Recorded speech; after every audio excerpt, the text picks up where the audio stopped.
You know that person. The one who's still there.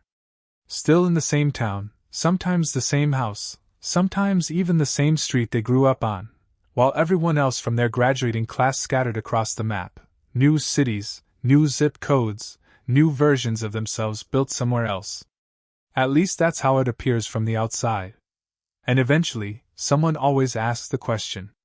Usually at a reunion, or over a holiday dinner, or in one of those late-night conversations where people get a little too honest. Didn't you ever want to leave? Didn't you want to know what else was out there? Weren't you curious what your life could have looked like somewhere else? And the person who stayed usually just shrugs. Gives some half-answer. Changes the subject. Not because they don't have a reason, but because the real reason isn't something you can explain in a sentence.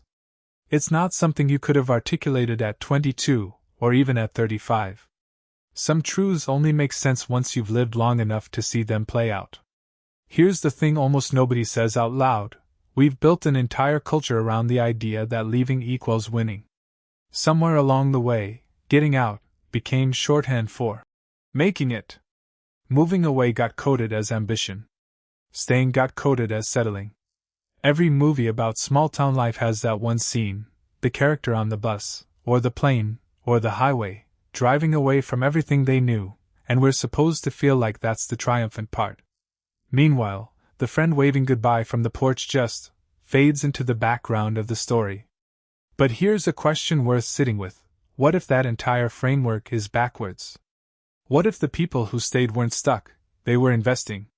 Not in stocks or property, but in something far less visible and arguably far more valuable. This isn't an argument that leaving was the wrong move. Plenty of people packed up their lives and built something incredible somewhere new. This isn't about tearing that down. This is about noticing the thing we almost never talk about, what staying quietly builds, decade after decade, while nobody's paying attention. Let's start with a number that might surprise you. Despite the cultural obsession with getting out, most people, statistically, end up living remarkably close to where they were raised. Not a small fraction. A majority. Which raises an obvious contradiction. If staying close to home is actually the more common path, why does our culture treat it like the exception? Why does it get treated like the road less traveled, when it's actually the road most people are already on? Some of the answer is buried deep in our evolutionary wiring. For the overwhelming majority of human history, nobody was relocating across a continent for a job opportunity. People were born, raised, and buried within walking distance of each other.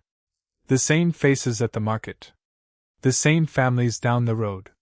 The same handful of people who watched you grow up and would go on to watch your kids grow up too. Community wasn't something you curated through an app or maintained through a screen. It was something that surrounded you simply by not leaving. And relationships built that way behave strangely over time. They don't grow in a straight line, they grow exponentially. A friendship that's lasted 3 decades isn't just older than one that's lasted 3 years. It's structurally different.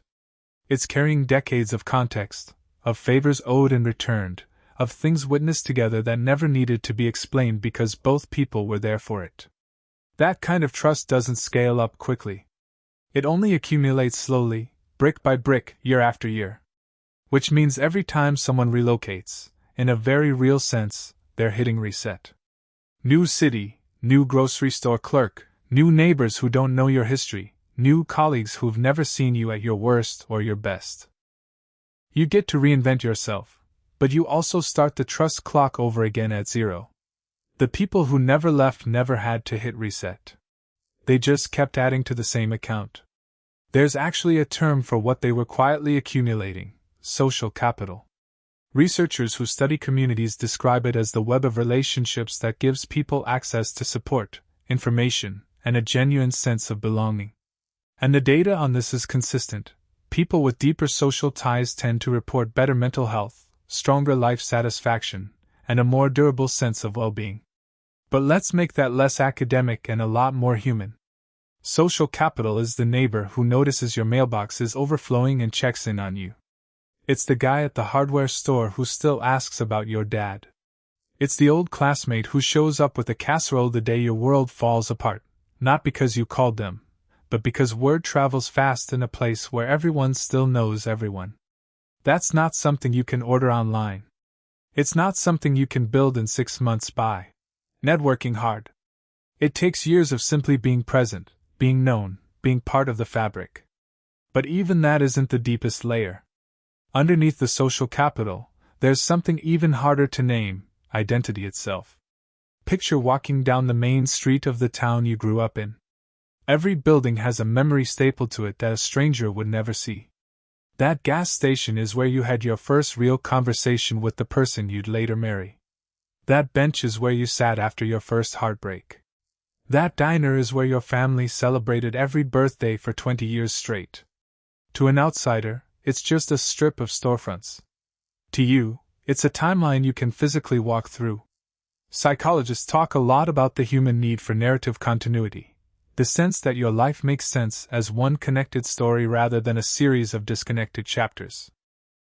And physical place plays a bigger role in that than most people realize. When your surroundings stay constant, your past stays tangible. You're not just remembering who you used to be, you're standing in the actual room where it happened. The people who stayed didn't just stay in a location. They stayed inside their own story. And underneath even identity, there's one more layer, arguably the most fundamental of all: belonging. This shows up again and again in research on happiness. Humans don't just want to belong somewhere, we require it, the same way we require sleep or food. Not a luxury. A baseline need. We crave places where we're already known, where we don't have to re-explain our whole life story to every new person we meet, where our presence itself is unremarkable because it's simply expected. For the people who never left, that sense of belonging wasn't chased down, it was inherited, almost by accident, just by showing up to the same places long enough. One birthday party at a time. One Sunday dinner at a time. One familiar wave from across the street at a time. We tend to assume that staying means losing out. But what if it's closer to the opposite? What if the people who left spent years chasing something the people who stayed never had to search for?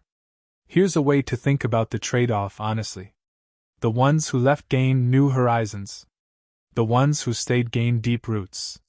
The ones who left built resumes. The ones who stayed built neighborhoods. The ones who left kept starting over. The ones who stayed kept building on the same foundation. Neither path is objectively superior, they're just different investments, paid out in different currencies. And modern culture has spent so much energy glorifying one of those currencies that it barely acknowledges the other exists.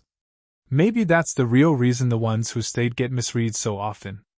We only measure what they didn't do, the flights they didn't take, the cities they didn't move to. We almost never measure what they were quietly accumulating instead: the friendships nobody could fast-track, the trust nobody could shortcut, the sense of home nobody could manufacture in a new zip code overnight. There tends to be a moment later in life, sometimes it hits at 40, sometimes not until much later, when the questions people ask themselves start to shift. It stops being, "How far did I get?" and starts becoming, "Who actually knows me? Who would show up if everything fell apart? Where is the one place I don't have to perform?" For a lot of the people who never left, those answers were already sitting there, waiting, because they'd spent a lifetime quietly building the foundation for them. They didn't necessarily stay because they lacked the courage to leave. Many of them stayed because some part of them understood, even without fully being able to explain it, exactly what staying would eventually become. And looking back now, it became exactly that. So if you're someone who never left your hometown, how long have you been there? And what's one thing about staying that people who moved away never quite seem to understand? Drop it in the comments. I read every one.